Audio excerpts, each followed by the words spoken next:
সত্যি রতন কি বোকা, তাই না? সে তার গ্রাম্য সরলতা দিয়ে সকলকেই বিচার করতে চেয়েছিল।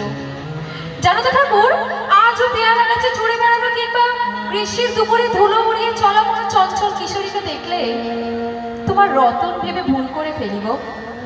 আচ্ছা, আর মেহের আলী, তার কি খবর?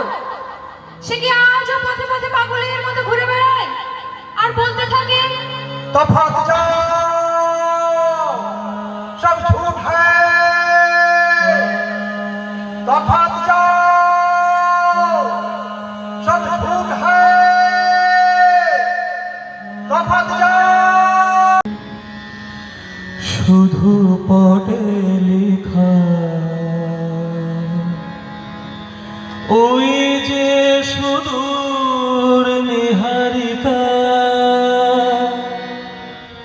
যারা করে আছে ভিড় আকাশের নীল, ওই যারা দিন রাত্রি এ জীবন পূর্ণ করো, এ জীবন পূর্ণ করো,